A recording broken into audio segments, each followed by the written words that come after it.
Should've thrown that ass in a circle, yeah. Geeked up in circles. 2017, I'm sorry, January 2017, that's when I first launched my brand. But I boggled around the idea for like a couple of years. My friends would tell me all the time, like, start a brand, do something, like, you might as well do it, because I always used to like make different clothes and things like that, sewing different things together, bleaching things, just all different types of things. But like I was always scared to put that out there. I don't know why, but like I just never did. But moving forward, I did it because like I don't know, I just felt like it was the time to do it. It was my time to follow my purpose. And Jordani came from literally my name. Like I didn't know what to call my brand. Everybody told me Jordani Ahmeir, my name already sound like a brand, but I didn't want my name to be the brand. I wanted people to see the brand for the brand and not see me. Yeah. So I just searched my name in like different languages and stuff. And Jordani, that's Jordan in Dutch, and it just stuck out to me. So yeah, that's how I got my brand name. Okay, and were you like, cause are you in school right now? No, I'm actually not in school. I took a semester off. Okay. Were you like discouraged when you first started? Definitely discouraged. Definitely discouraged. Discouraged because like being as I'm a male, doing like in this industry and things like that. A lot of people like they judge, or they like they kind of have the like impression that if you're a designer or if you do things like that, you're somebody that like lack of a better words, use something that you're not. Yeah. And like it was things like that. And also I was afraid of like people not liking what I was going to put out and things like that, but I just got over that obstacle. Okay. When did you make your first thread? Like your first thing that you ever made? It doesn't even have to be with Jordani, just period. Like what was the first thing that you ever made? The first thing I ever made, it was probably in like 5th grade, and I remember it vividly because we had mismatch day at school. And like I don't know why I decided to like cut these two jeans apart. Like it was a pair of camo jeans and a regular pair of jeans. I cut them apart and sewed them up, and I wore them to school. So yeah, that was the first time I like stitched some stuff together or made something, or I guess you can consider a design. Yeah. When did you know that you had like a gift to do fashion? A gift in fashion? Probably like 8th grade going into high school, because that's when I started like bleaching shirts and bleaching G-jackets and stuff. Like that's when the bleach was really popular, 2012, 2013. I know you remember that era. Like that was really popular and things like that. And like everybody would want me to like bleach their stuff or make something for them. Like everybody. So it's just like, wow, people really be like they really like what I'm doing. So yeah. All right. So, what motivates you? Like, what keeps you going? With the struggles. Tell us about some of the struggles that you have being a young designer, and things that you have to deal with, especially for people that are not in fashion. Just with business. Period. You said you're not in school, so like having to learn that on your own without going to business classes and stuff like that. So just drop some knowledge on us a little bit. Well, my motivation for sure is my mom. My mom does everything for me, like, and I just want to be able to give her back everything 10 times more. Like, that's just my motivation. So I go hard every day to make sure that she's smiling, make sure that she's good. But as far as struggles and things, everybody has struggles. I struggle every day. But I don't make excuses for it because I always overcome a struggle. Resilience, y'all. Period. Struggles, I don't like to call it a struggle, and I don't like for people to call it a struggle. I like to call it obstacles because you can always overcome it. Things like that, I don't know. Like it gets bad. Like it's crazy, but I push through. It can be sleepless days, sleepless nights. Actually, just last night I was up literally all night doing my website so I could launch it today and have all my products and things online today. And I literally like probably had 6 hours of sleep today. So it's just like it is a lot of things that people outside looking in don't know about, and it's hard, but this is the life I want. So I love it. Yeah, that is what's up.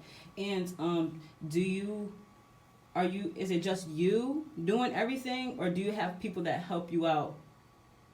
Well, I have people help me out. My friends, they help me out a lot. Like Mhm. I have like a good support system, but technically it's really only me. Yeah. But I do have like help from different directions and different angles and things like that.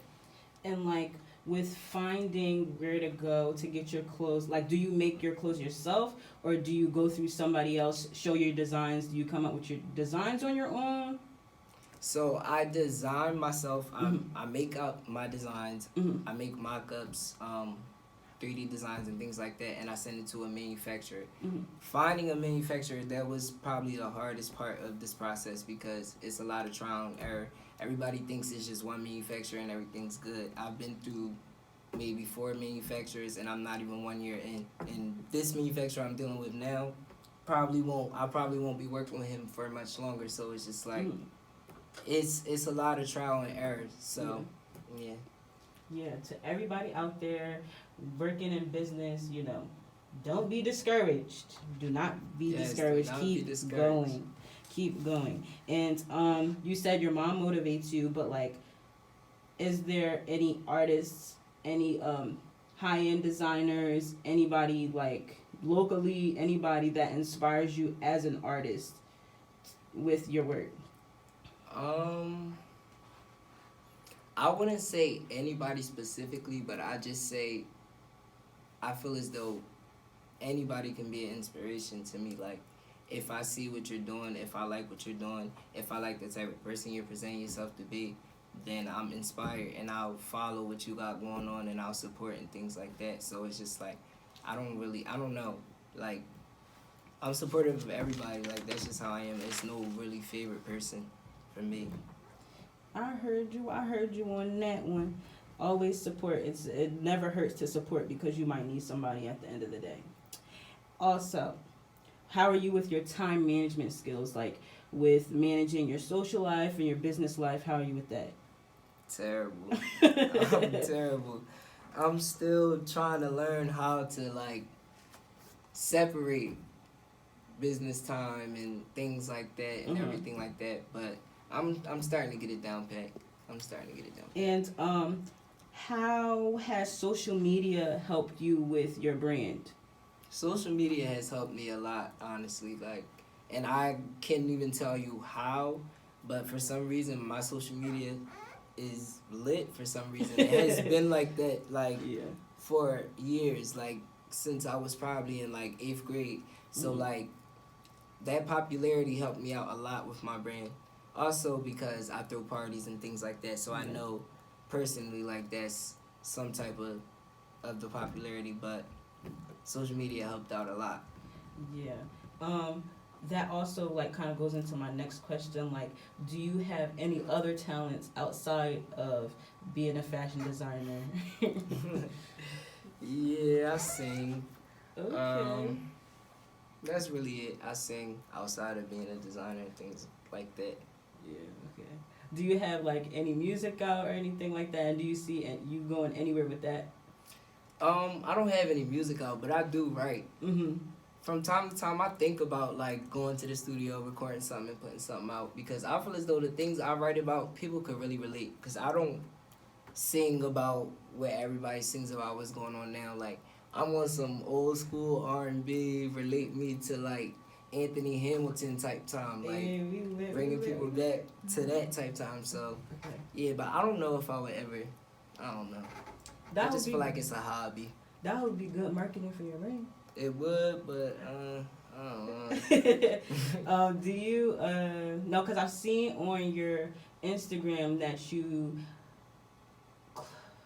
did an artist for their video. What artist was that? Rico Habit. Okay, I don't know who that is, but I'm sure he's really lit. How was that experience? That experience was actually pretty good. Like it was pretty cool. I didn't actually get to meet him that day. I've met him before, but I didn't get to meet him that day. I networked with some girl named Devon Milan from Instagram, and she gave me the connect to for his music video to have him in that sweatsuit. So that was really cool.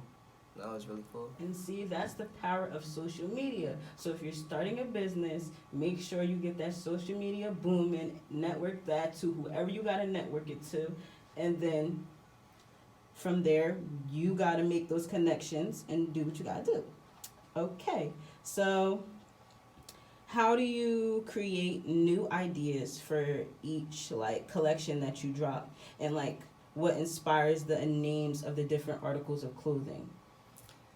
I'm gonna start with the names. The inspirations of the names is the people that's close to me and the people that I love. Like literally every name of every piece that I have is people that's close to me. Mariah, that's her middle name. Shane, that's my little brother's middle name. Layla, that's my friend's daughter's name. Like it's just people that I love, and that's I feel as though like it's close and personal to me. So I would, like that's like a thank you to them, naming a piece after them that I designed. But as far as my designs, my head goes crazy. I design every day. Like I literally make new designs every day, and then I just go through them and I edit them and I look at which ones are going to be most effective, and I decide like that.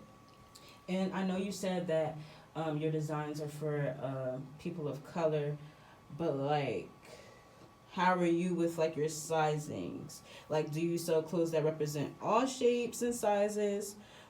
Or like, how are you with that? Do you mix and match with your sweatsuits and stuff? Well, my sizing is extra small to extra large for now. I do have more sizing coming out like the next year, 2019, and I'll be hopefully starting a kids line if everything is going good and everything's going great. I'll be starting a kids line, but it's for all shapes and sizes. I feel as though like our people, we curvy, like So it's for our, it's cool. It's cool. Yeah. Okay.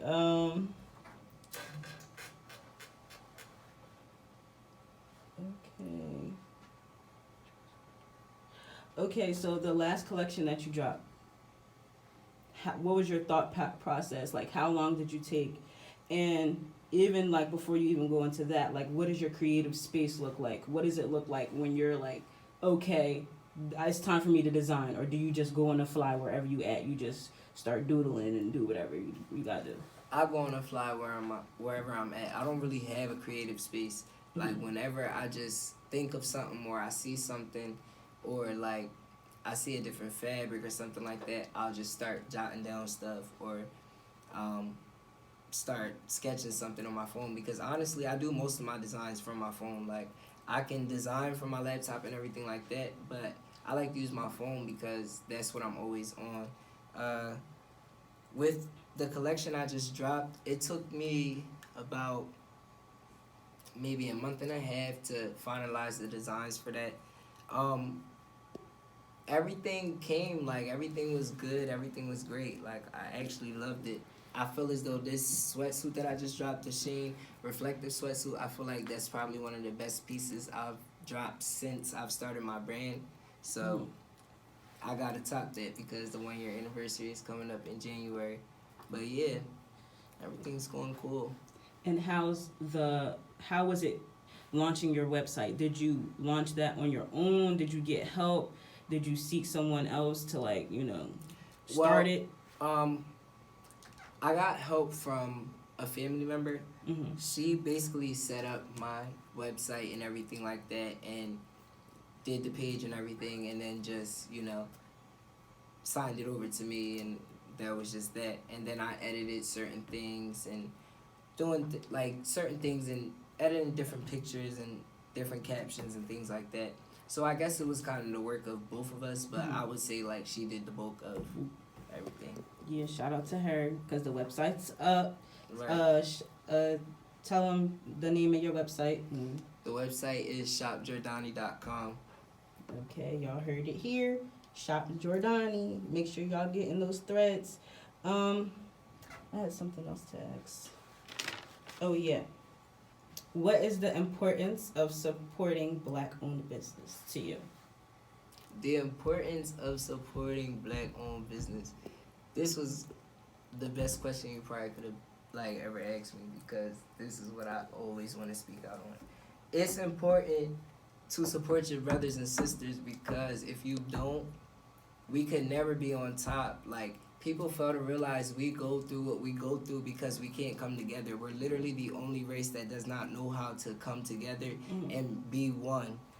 Like, we always want to fight each other, and I don't get that. Like, so it's so important. Like, support isn't even, like, people don't realize that support is, like, it's not even as deep as they think it is. Support is as simple as sharing something, liking something, you know, telling somebody about something, or putting a flyer here, or promoting, or anything. Like, it doesn't have to be what you think, like, support is. Or even if you don't like somebody, it's still okay to share share something of theirs, like something of theirs. Like, I don't know. I just don't understand how people cannot support when we're literally all the same. We're all the same. Like, no, I don't get that. I hear you on that. Like, even if I don't know somebody, if I like and if I mess with what they're doing, I'm going to retweet, I'm going to share, I'm going to do whatever I gotta do, especially if there's someone of color. Not putting down on our non-people of color, but we are minorities, and this is the daily life that we live. So it is very important for us to support each other, and we love your support too. So do you think that you would be doing anything, you know, that any political designs, like, you know, how there's black by popular demand and stuff like that? You know, you might think about doing some Jordani meets Wakanda. Like, what's going on? I'm definitely going to do something like that. I have something in mind for not Jordani meets Wakanda, like nothing like that. Yeah. That's a little dig. But I do have something in mind for Black History Month. So stay tuned for that. Okay, make sure y'all looking out for that. I think that is pretty much it. Do you have, shout out your social medias and all of that good stuff. Yes, follow me on Instagram at Jordani Ahmeir _ and my brand Instagram at Jordani _ Ahmeir. And Twitter at Jordani Ahmeir _ Facebook at Jordani Ahmeir. Okay, make sure you guys are following him on his social media. Make sure you guys are checking out his work. He's really dope. So, I mean, y'all better get it while it's hot, because when the prices go up, y'all gonna be really upset. So, thank you, Jordan, for stopping by. Thank you. We really appreciate you stopping by the block here on Street Talks. Okay, two brown people doing what they gotta do. Period. And all right, like, thank you so much for coming. Thank you for having me. Yeah, and for y'all that don't know, I didn't even know Jordan. I just slid his DMs, and I was like, yo, can you come on the show real quick, because we got some stuff to talk about. Because period. Like, you don't have to know people. You just gotta network. Okay, that's what social media is for. Thank you guys for listening. We're gonna get back into the music real quick, and that's that. I'm your host.